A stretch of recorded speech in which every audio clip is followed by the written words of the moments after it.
How you doing today? How's everyone doing? You doing good? Yeah. Everyone feeling all right? It's a rough season. People are getting sick left and right, you know? It's brutal. I've been trying to take better care of myself recently because people seem to think that when you're young, you're never going to die and you're never going to get sick or anything. But we all know that's not true. Like, I've been trying to take better care of myself, so I started going to the gym a bunch. And I decided when I was going to the gym that I had to go in the morning, like at weird times because of school and stuff. And you think when you go to the gym at weird times, you're not going to see as many people, so it's not going to be as bad. Like, it's going to be a more enjoyable experience. But what you don't realize is that when you go to the gym at weird times, you're just trading quantity of weird people for quality of weird people. Like, the people who go to the gym, people who go to Planet Fitness at 6 a.m. are the same people who go to Walmart at midnight. Like, it's just not a crowd you want to associate yourselves with.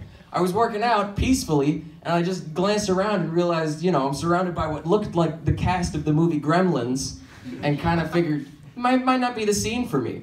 Like, nowhere is it more clear that this is not the people you want to be with than in the locker room. Like, guys, can we just agree that the locker room is disgusting? It shouldn't be disgusting, but it is. Like, I swear to God, I walked into the locker room and walked in on a dude in broad daylight, not even trying to hide it, shaving his armpits in the sink.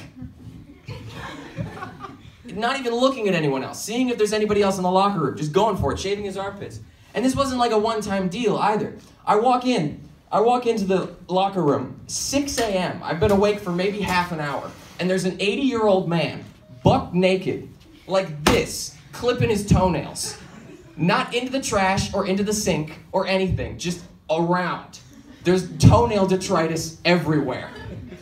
And may I remind you, he's 80 years old, naked in this posture. So I'll let you fill in the details. But it's not a sight you want to see at 6 o'clock in the morning. And old people are always in a bad mood when they're at the gym. You never see an old person or an older person in a good mood at the gym. And I think I figured out why. It's because when you're young and you're working out, you're making an investment for the future. And you don't know when that future is, but you know it'll benefit you later on. When you're an older person at the gym, you've got a due date. You know?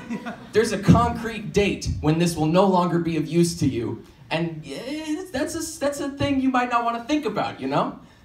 And the locker room is where I noticed what is maybe the most primal form of male-to-male interaction, which is the nod. Gentlemen, do you know what I'm talking about? The nod? See, you guys know. Girls, you might not know about the nod. The nod it's primal. It's in our DNA. There's two types of the nod. There's the up nod and the down nod. And the down nod is when you don't know the person and you don't want to have a conversation with them, but you're in passing and you're close enough to where you have to acknowledge them. It's just a little like, yep, I see you. I'm not going to attack you. I'm not a creep. I know you're there. Hello? And the up nod is when you do know the person. And the up nod's even weirder because then if you know the person, why aren't you making a conversation? But the up nod is just a little like, hey, what's up? It's almost like you're smelling them, like, what's up? I see you. I recognize your scent. I know you're there. What's up? But there's a lot of things like that guys do that girls don't necessarily know about. Like, it's not that we're hiding things from you, it's just we don't really think about it. Like, for instance, as a dude, it's physically impossible to tie something down in the back of a pickup truck and not take a step back and say, that's not going anywhere. That's a vital step to the process. You could have done the worst job tying it down, but if you're done, you've got to end it with, that's not going anywhere. And like, 1 second. There's also the other one that you guys probably definitely know about is the primal anabolic need as a man to touch the top of the door frame when you walk through it. I don't know why it is, and it's only if you think about it. Like, you don't have to do it every time if you don't think about it. But if the thought comes in your head, you gotta hit the top of the door frame. It's a need, it's necessary. You've gotta do it. And it's because, like, men, I'm about to demystify the whole of the male genre right now. Men are task-oriented. We don't pick up on hints. If you're trying to get something from a dude, your odds of getting it will go up tenfold if you tell the dude exactly what you want. Like, if you walk in the house and you say, man, I almost broke my neck walking up to the house, I'm not thinking, oh, I should go shovel the walk. I'm thinking, thanks, I'll be careful when I go out later. There's no correlation there. And it's because we're task-oriented. We want you to tell us what to do so we can do it right.